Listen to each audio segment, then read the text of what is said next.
és tu, ó Cordeiro de Deus.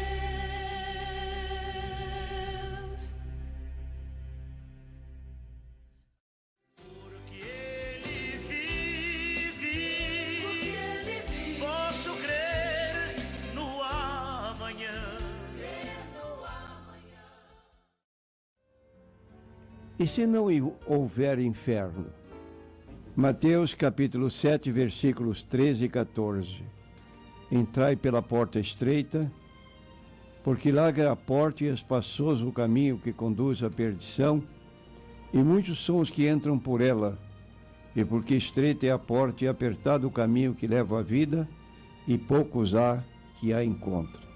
São palavras do Senhor Jesus Cristo. Prezado irmão, provavelmente você já adquiriu algum seguro contra roubo, seguro de carro, seguro de casa. E quero dizer que seguros são um negócio multibilionário. Mas você já parou para pensar que todo este negócio é baseado na palavra talvez? Eu adquiro seguro para o meu carro, eu não estou querendo que um acidente aconteça, eu não quero um acidente, vou tentar não me envolver, mas talvez me envolverei e serei incrivelmente bom, coberto pelo seguro. Hospitalizações, você não espera ficar doente, você não está planejando ficar doente, mas talvez você ficará e, amigo, o hospital vai te levar à falência se não tiver algo preparado para uma situação como essas. Então queremos dizer que para a pessoa que acha que todo assunto sobre o inferno e juízo é desagradável e que se recusa a acreditar que exista esse lugar chamado inferno, e muito menos que haja juízo ou juízo final, nós queremos dizer que talvez você, se crer na existência do inferno, você não perde nada, mas que benefício já é ter a alegria de Deus, saber que seus pecados são perdoados. Por exemplo, nós lemos na Bíblia, em 1 João, capítulo 1, versículo 9, o apóstolo João, falando da eficácia da morte de Cristo para apagar nossos pecados, ele diz no versículo 9, se confessarmos os nossos pecados, ele é fiel e justo para nos perdoar os pecados e nos purificar de toda injustiça. Então, você vivendo com o perdão de pecados em sua vida, é uma felicidade você ter essa expectativa, essa esperança, que a Bíblia declara como bem-aventurada esperança. Agora, ir para a cama e à noite saber que você não consegue sobreviver durante a noite, você acordará no céu? Podemos ter essa expectativa de que isso acontecerá?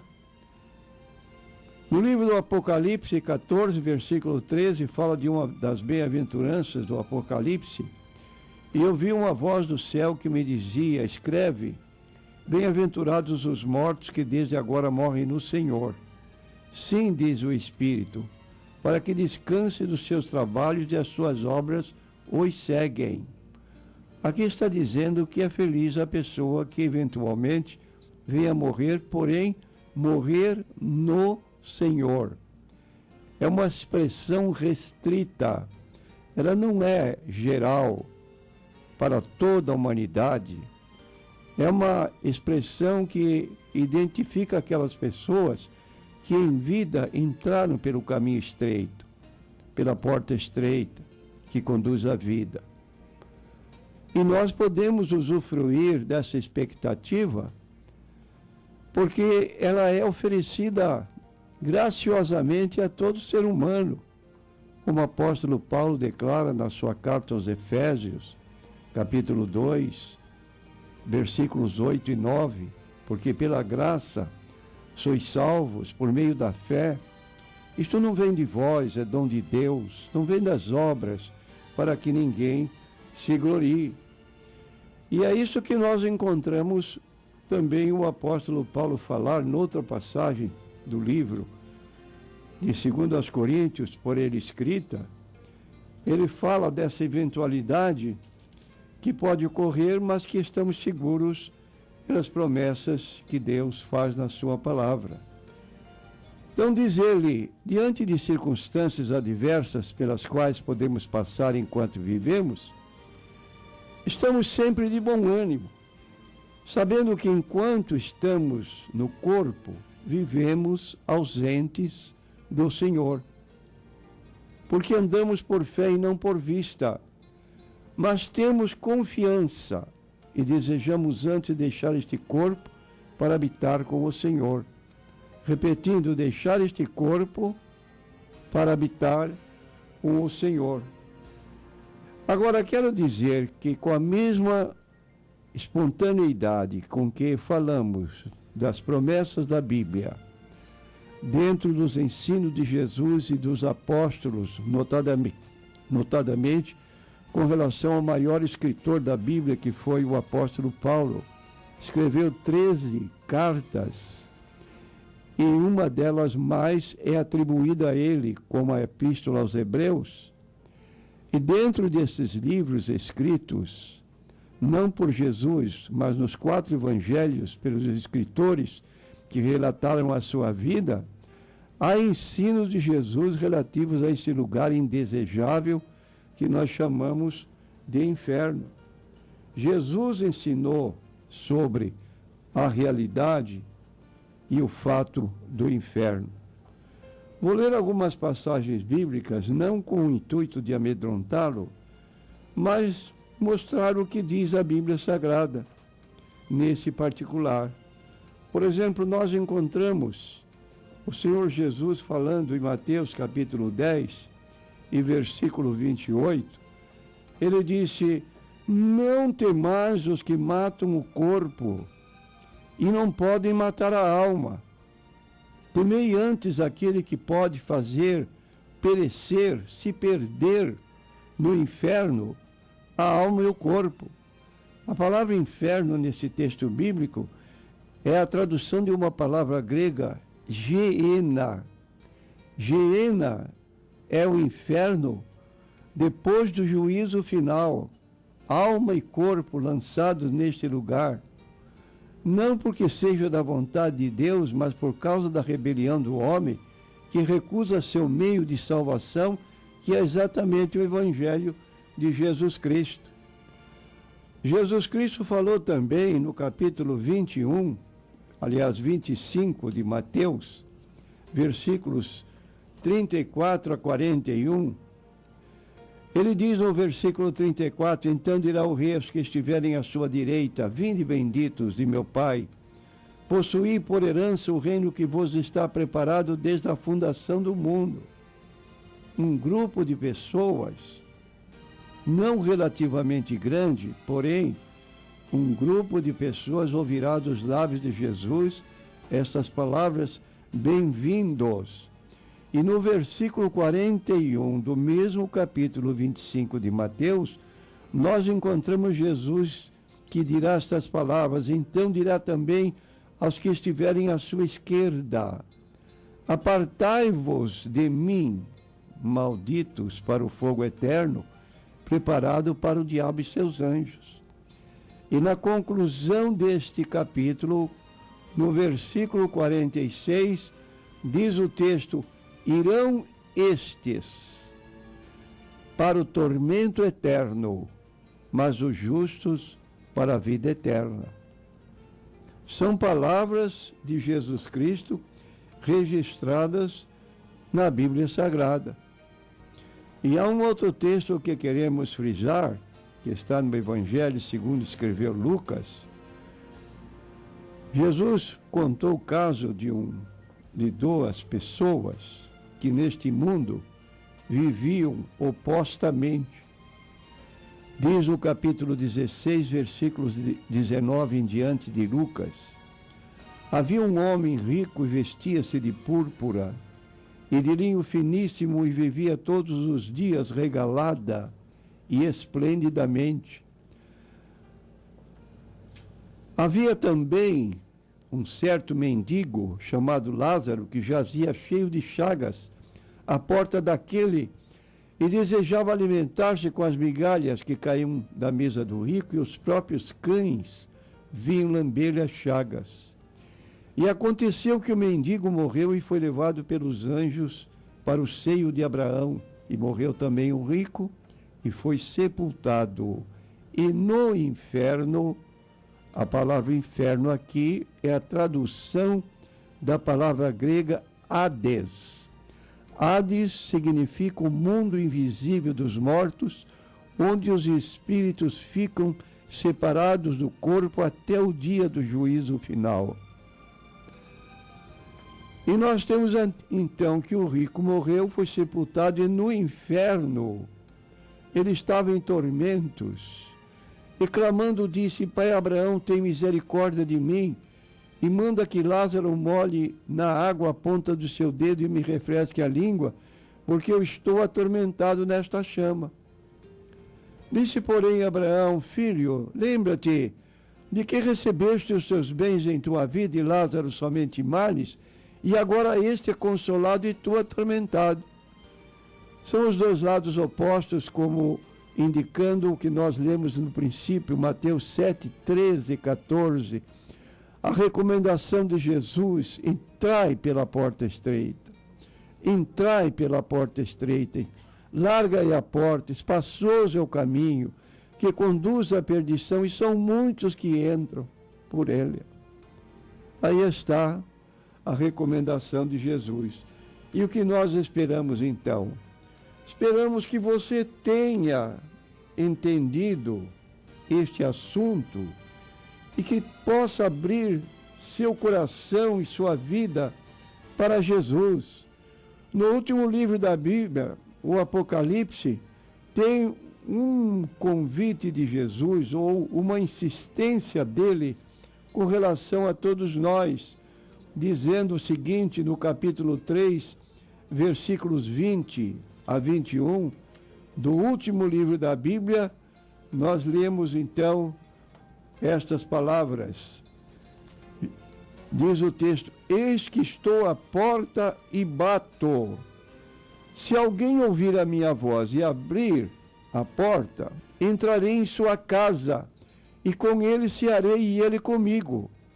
E ao que vencer, lhe concederei que se assente comigo no meu trono, assim como eu venci e me assentei com meu Pai no seu trono. É o convite de Jesus. Está dizendo: estou à porta. Que porta é essa? Você dirá: a porta do seu coração.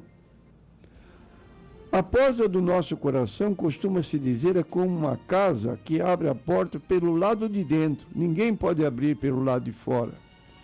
Só nós mesmos podemos abrir a porta do nosso coração para receber, como também está em nós o direito de recusar. Não. Mas o convite de Deus é, como nós dissemos, é para hoje. É um seguro para a eternidade. Você já tem vida eterna? Disse Jesus: quem ouve a minha palavra e crê naquele que me enviou tem a vida eterna. Não entrará em condenação, mas passou da morte para a vida. Então fica aqui o convite e dizemos a você: assegure-se hoje de que sua confiança já está depositada no Senhor Jesus Cristo. Ele disse: eu sou o caminho e a verdade e a vida.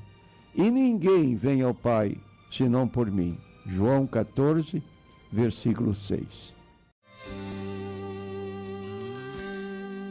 Ao findar o labor desta vida, quando a morte ao teu lado chegar, que destino há de ter a tua alma? Qual será no futuro teu lar? Meu amigo, hoje tu tens a escolha, vida ou morte, qual vais aceitar? Amanhã pode ser muito tarde. Hoje Cristo te quer libertar.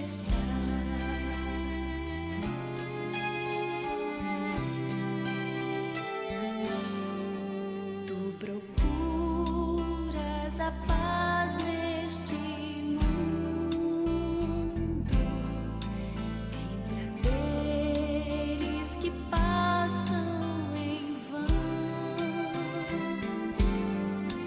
mas na última hora da vida, eles já não te satisfarão.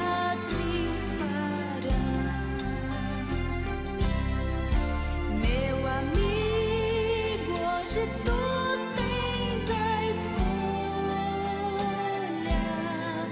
vida ou morte, qual vais aceitar? Amanhã pode ser muito tarde. Hoje Cristo te quer libertar.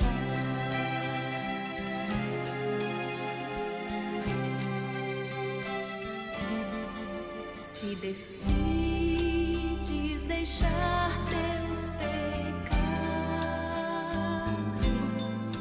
e entregar tua vida a Jesus, entrarás sim na última hora nas gloriosas moradas de luz. Meu amigo, hoje tu tens a escolha, vida ou morte, qual vais aceitar? Amanhã pode ser muito tarde. Hoje Cristo te quer libertar.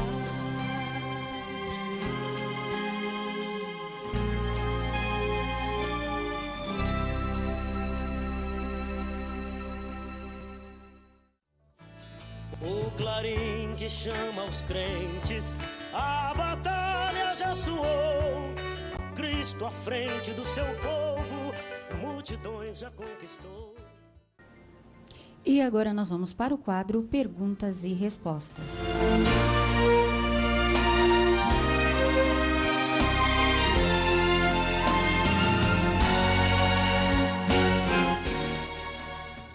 Ana Guarujá. É lícito um membro de uma igreja pagar um carnê para ser ungido e a presbítero, diácono, pastor, etc.? Nós discordamos dessa posição e até existe uma palavra específica para se referir a este ato, que é conhecido na história da igreja como o pecado de simonia. É a pessoa que quer favores da parte de Deus mediante pagamento de determinada importância. E esta palavra simonia se origina de um homem por nome Simão, cujo relato está no capítulo 8 de Atos, e diz assim: Simão, vendo que pela imposição das mãos dos apóstolos era dado o Espírito Santo, lhes ofereceu dinheiro, dizendo: dá-me também a mim esse poder, para que aquele sobre quem eu puser as mãos receba o Espírito Santo. E Simão, e disse-lhe Pedro: o teu dinheiro seja contigo para a perdição, pois cuidaste que o dom de Deus se alcança por dinheiro. Tu não tens parte nem sorte nesta palavra, porque o teu coração não é reto diante de Deus. Arrepende-te, pois, dessa tua iniquidade, e ora a Deus para que, porventura, te seja perdoado o pensamento do teu coração. Repetindo, Atos capítulo 8, versículo 18 até o versículo 22. Então, nós temos aqui uma situação que teve início nesta igreja, onde Deus estava abençoando, cidade de Samaria, e os apóstolos Pedro e João foram enviados lá para orarem para os crentes, para receberem o Espírito Santo, e este Simão, recém-convertido, caiu nesse laço de oferecer dinheiro para ser promovido a ter o dom do Espírito Santo e atuar de modo especial.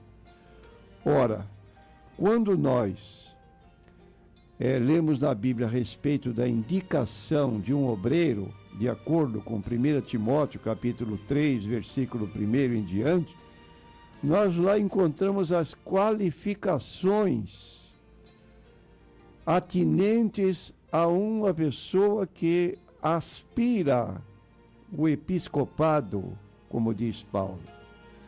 Mas subir na vida espiritual, no sentido de ter um título, se ele não tem condições, como diz o apóstolo Paulo nessas qualificações, apenas por dinheiro, ele não pode ser elevado a uma posição para a qual não está apta. Então não tem apoio bíblico.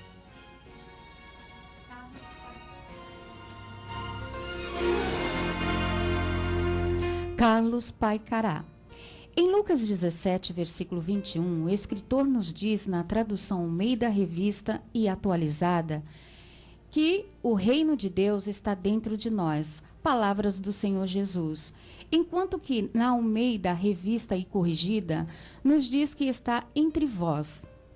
Qual das duas versões a tradução ou versão mais se aproxima do texto original? Acaso o autor se refere, quando diz que está dentro de vós, ao Espírito Santo? Quero dizer que essas expressões não são contraditórias. Elas são conclusivas. Porque o reino de Deus está entre vós. Referindo-se à atuação do Espírito Santo na vida de uma pessoa, promoveu o novo nascimento, como disse Jesus a Nicodemos em João capítulo 3, versículo 3 a 5, quem não nascer de novo não pode ver o reino de Deus. Então havia pessoas que ali estavam, mas sem experiência do novo nascimento e, consequentemente, estavam entre aqueles que já haviam nascido de novo e estavam dentro do reino. Então havia pessoas presentes que tinham experimentado o novo nascimento e havia pessoas que ainda não, de modo que uma e outra tradução pode então complementar-se. Havia pessoas que estavam dentro do reino e havia pessoas que estavam entre os que tinham entrado no reino, naturalmente este reino, um reino espiritual, não o reino material, físico, do qual fala o livro do Apocalipse, capítulo 20, quando Jesus vai derrotar o diabo, pô-lo no poço do abismo e estabelecer o seu reino por 1000 anos na face da terra. São duas etapas. Primeira, a espiritual. Segundo, a física, quando será observado em todo o mundo. No caso presente, era espiritual. Uns estavam dentro, outros estavam entre os que estavam dentro do reino de Deus.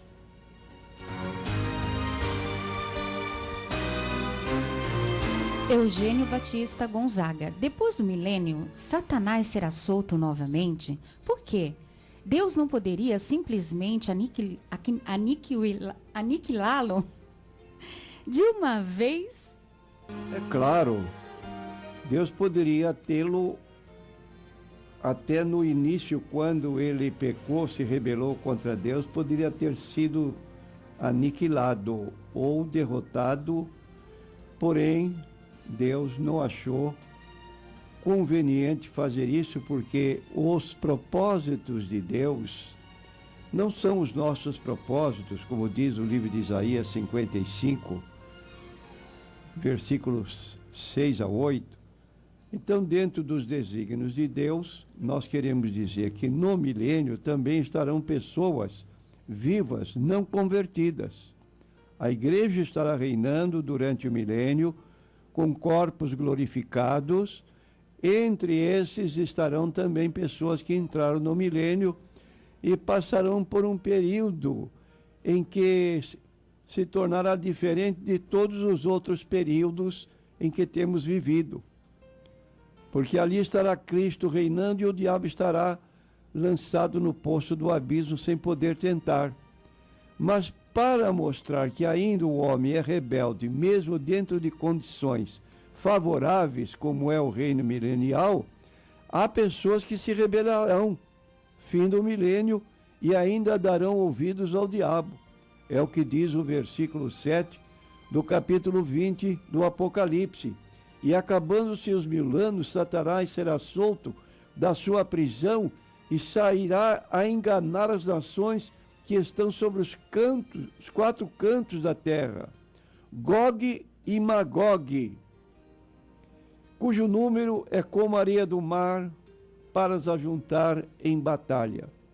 Finalmente serão derrotados, lançados no lago de fogo, e ali, quando o diabo for lançado no lago de fogo, Apocalipse 20, versículo 10, ele encontrará os 2 primeiros que foram lançados antes dele, a besta ou o anticristo e o falso profeta. Apocalipse 20, versículo 19 e 20. Então aí está uma situação que já se antecipa. Aliás, Apocalipse 19, versículos 20 e 21. Então esta é a situação, rebelião de pessoas que ainda manterão aquela atitude contrária à vontade de Deus, como hoje a maioria da humanidade é contrária à vontade de Deus. Deus convida pelo Evangelho, mas as pessoas permanecem rebeldes.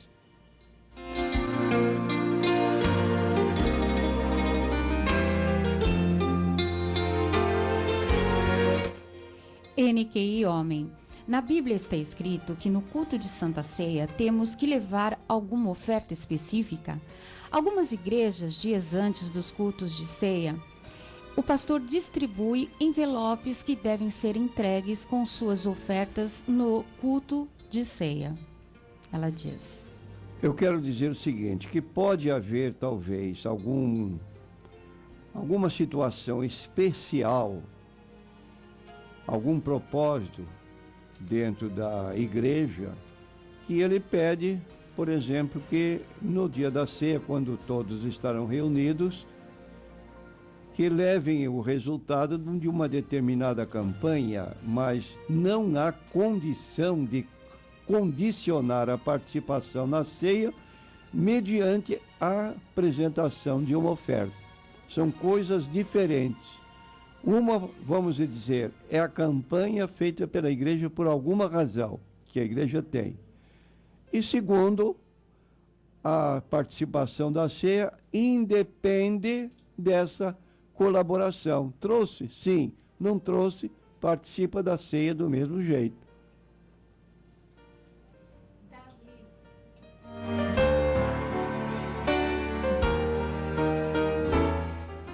Darlinei, homem, Morrinhos.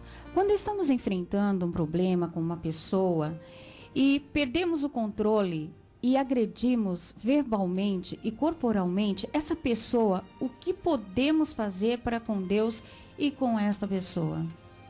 Primeiro queremos dizer que é impróprio, não devia jamais acontecer uma situação dessa. O apóstolo Paulo, na sua carta aos Efésios, no capítulo 4, versículos 26 e em seguida 29 em diante, ele diz o seguinte: irai-vos e não pequeis. Vou repetir: irai-vos e não pequeis. A pessoa pode irar-se, ocasionalmente, mas se ela se mantém dentro do fruto do Espírito conhecido como temperança, ela se equilibra emocionalmente e não fala mais nada.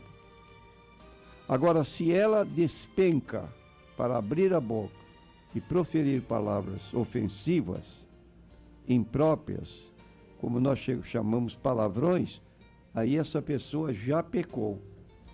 Então diz o apóstolo agora no versículo 29, não saia da vossa boca nenhuma palavra torpe, mas só que for boa para promover edificação, para que dê graça aos que a ouvem. E não entristeçais o Espírito Santo de Deus, no qual estáis selados para o dia da redenção. Qual é a providência a tomar? Pedir perdão para a pessoa que ofendeu. Fazendo isso, encontrará também o perdão de Deus.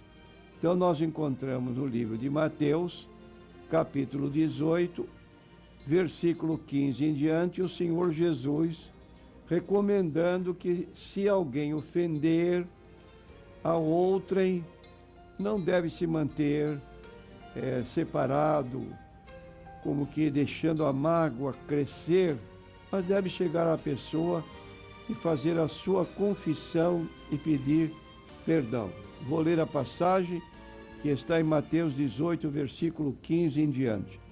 Se teu irmão pecar contra ti, vai, repreende-o entre ti e ele só. Se te ouvir, ganhaste a teu irmão. Mas se não te ouvir, leva ainda contigo um ou dois, para que pela palavra de 2 ou 3 testemunhas, toda a palavra será confirmada. Se não as escutar, dize-o à igreja, e se também não escutar a igreja, considera-o como um gentil e publicano. Agora, quanto à possibilidade de nós encontrarmos o perdão de Deus por um pecado como este que foi aqui apontado, será que Jesus perdoa? Sim, Jesus perdoa, desde que haja confissão. Está em 1 João, capítulo 2, versículos 1 e 2, há esta palavra que nos deixa dispostos a arrepender-nos e não vir a cometer mais. Meus filhinhos, estas coisas vos escrevo, para que não pequeis. E se alguém pecar, temos um advogado para com o Pai, Jesus Cristo o justo, e ele é a propiciação pelos nossos pecados. E não somente pelos nossos, mas também pelos do mundo inteiro. Significando com isso que o crente não deve pecar, e o que foi relatado aqui é pecado. Abandona este pecado, confessando-o, chamando a pessoa, pondo a par do seu arrependimento, prometendo mudar de situação para que vivam harmoniosamente. Quão bom e quão suave é que os irmãos vivam em união. Mormente se tratar de casal. Mais uma razão para essa harmonia no lar.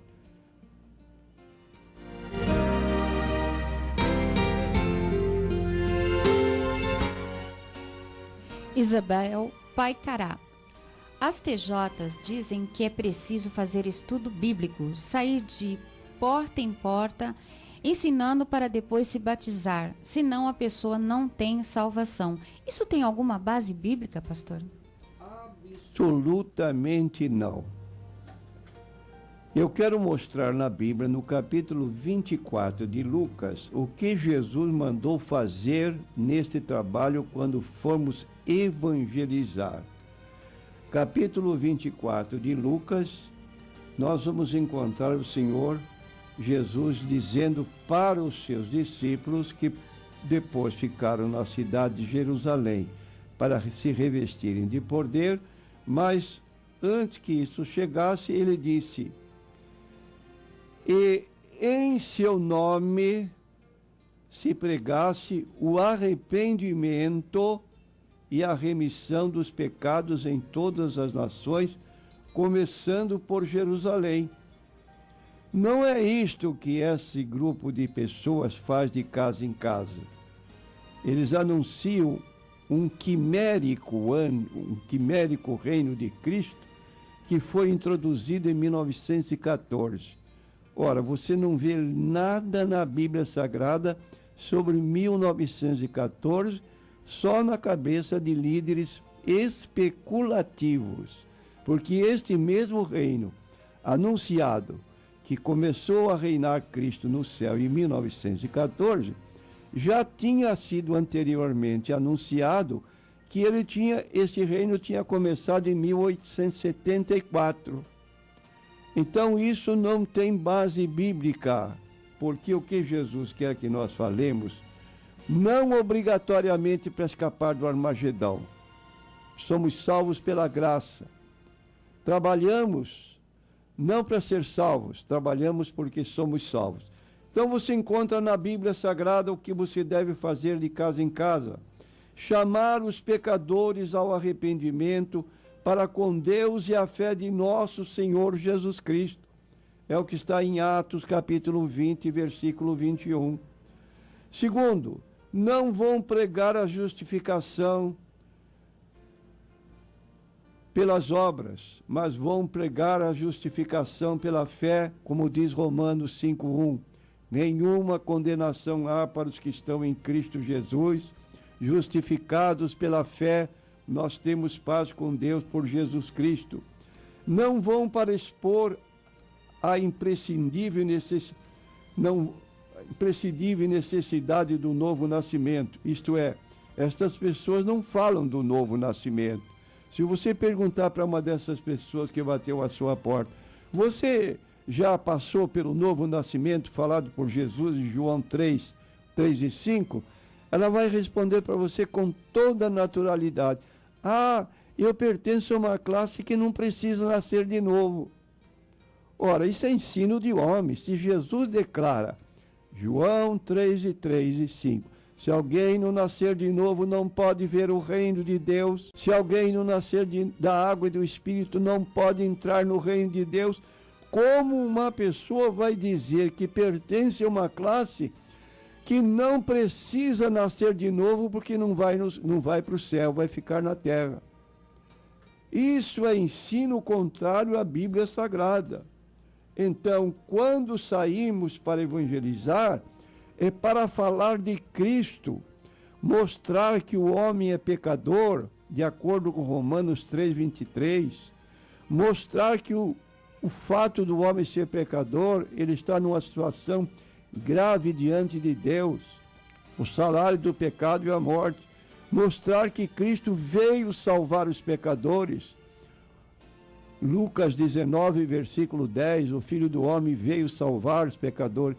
E, finalmente, que a pessoa que recebe Cristo, então, tem salvação. Romanos capítulo 10, versículo 9 e 10. De modo que não perca tempo. Vender revista de porta em porta é um trabalho que não tem nada a ver com o reino de Deus. Os unicistas ensinam que a expressão de Isaías 9, versículo 6, onde aparece a expressão Pai da Eternidade, afirma que o Filho seja o Deus Pai. É correta essa interpretação? Não, essa interpretação é errônea. A expressão Pai da Eternidade, de Isaías 9,6, não afirma que o Filho seja Deus o Pai, mas que ele tem em si mesmo a eternidade, pois é o Senhor da mesma forma. Isso nós lemos em Hebreus 13, 8. Jesus Cristo é o mesmo ontem, hoje e eternamente. O mesmo foi dito em Miqueias 5:2. Um menino nos nasceu, um filho se nos deu, e a sua saída é desde a eternidade. Então, assim, Jesus pode dar a vida eterna aos que nele creem, e isso nós encontramos em João, Evangelho de João 5:24. Na verdade vos digo, que quem ouve a minha palavra e crê naquele que me enviou, tem a vida eterna, não entrará em condenação, mas passou da morte para a vida. E em 1 João 5, 11, 12, nós lemos, e o testemunho é este, que Deus nos deu a vida eterna, e esta vida está em seu Filho. Quem tem o Filho tem a vida. Quem não tem o Filho de Deus não tem a vida.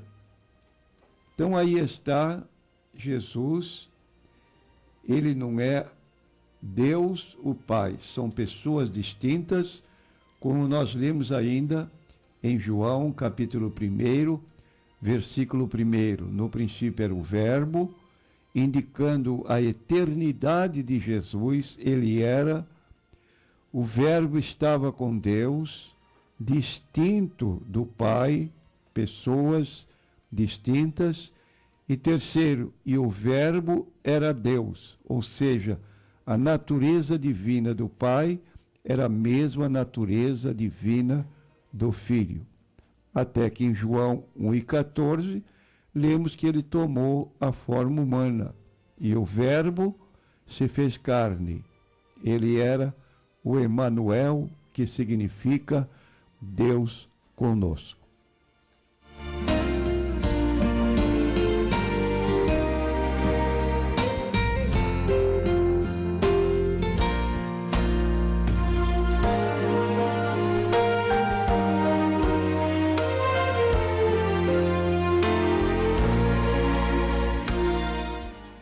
Mais uma pergunta, pastor, do Marcelo de Guarujá. Ele pergunta: quando o bebê está no ventre de sua mãe, Deus já sabe toda a trajetória de sua vida, inclusive o dia de sua morte?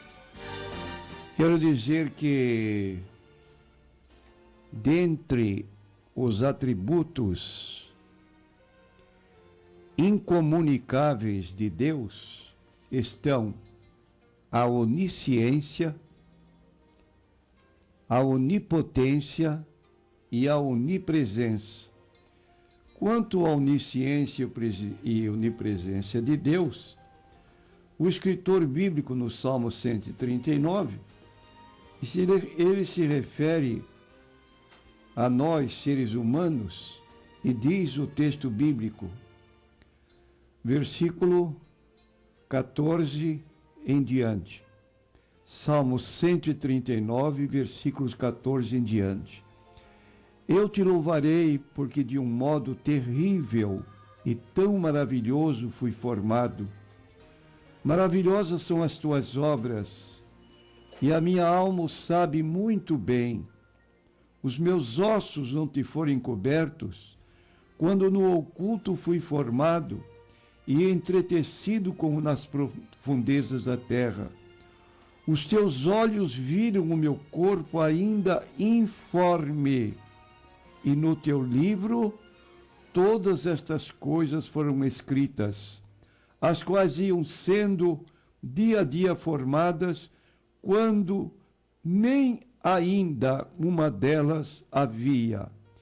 E quão preciosos me são, ó Deus, os teus pensamentos, quão grandes são as somas deles.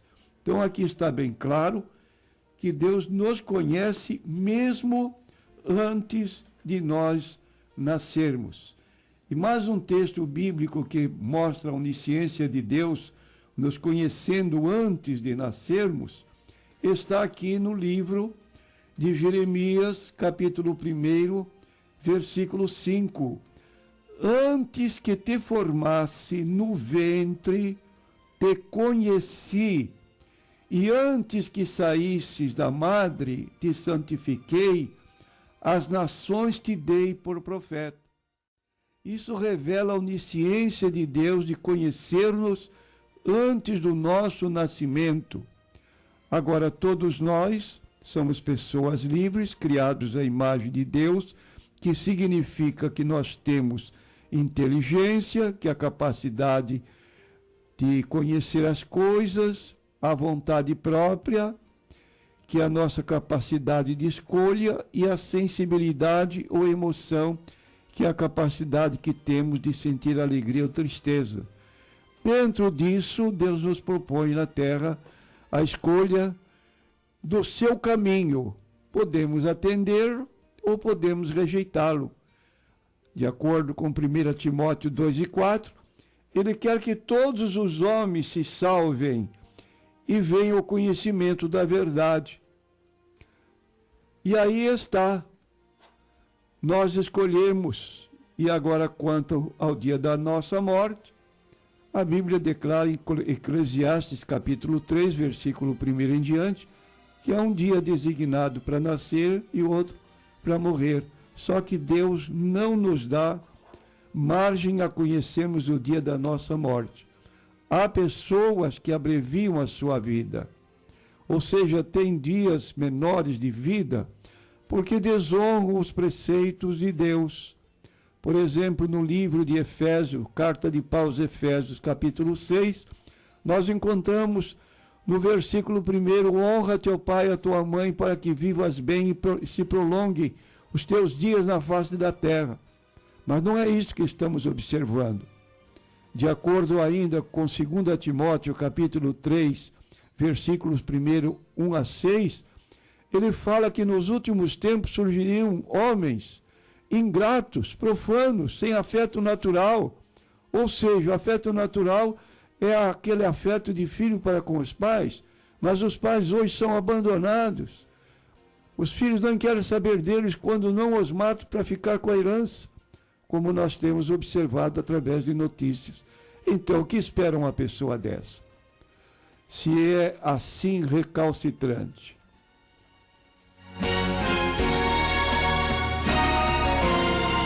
Mais uma pergunta, pastor, da irmã Cirlei.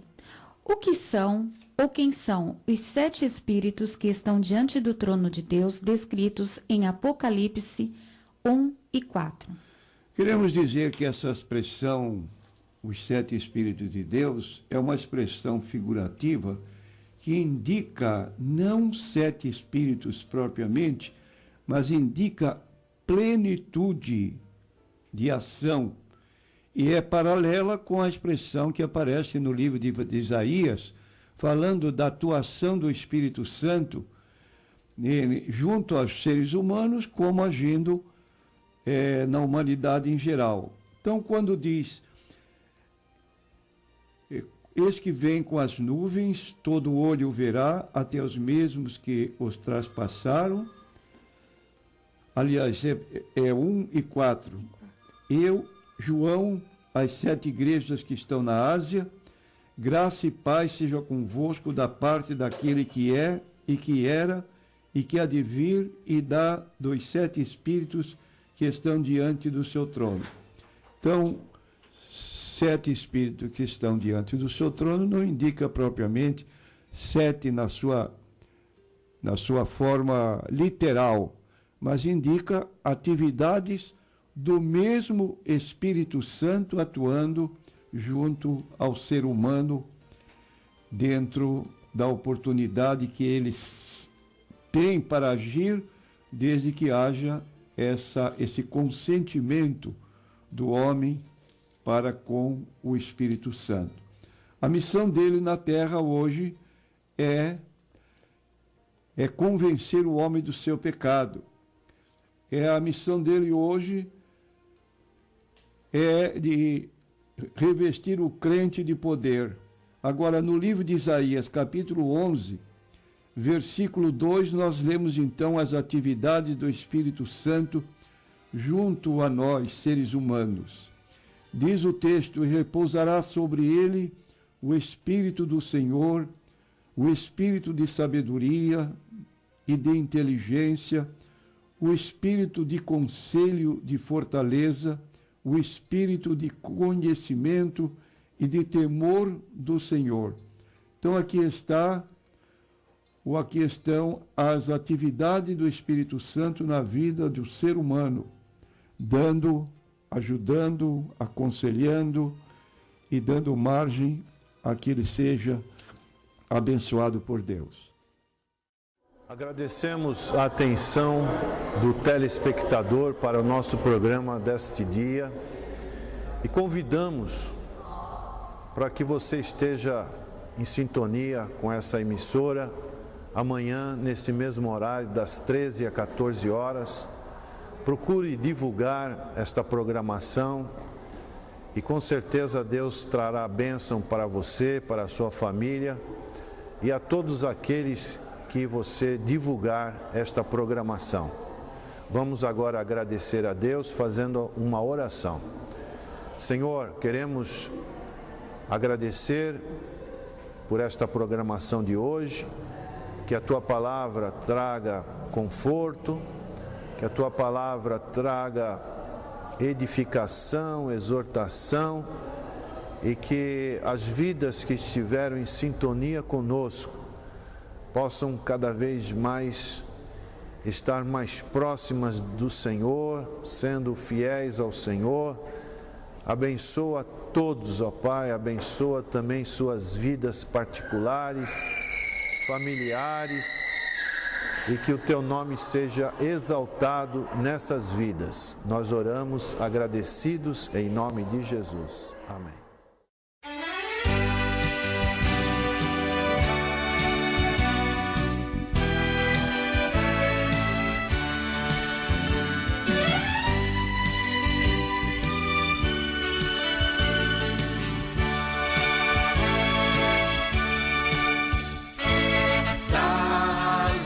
Pátria estou, bem longe, cansado estou.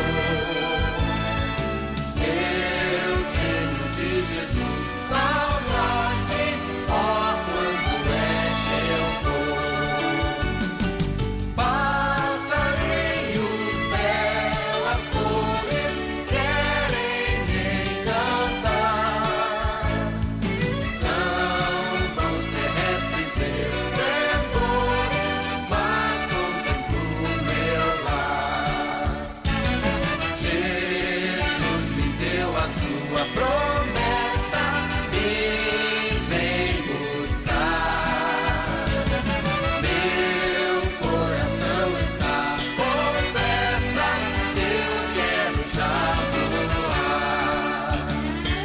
Meus pecados foram muitos, muito culpado sou. Porém seu sangue foi me limpou, eu para a pátria vou. Qual filho de seu lar saudoso eu quero ir? Qual passarinho para o ninho, para os braços seus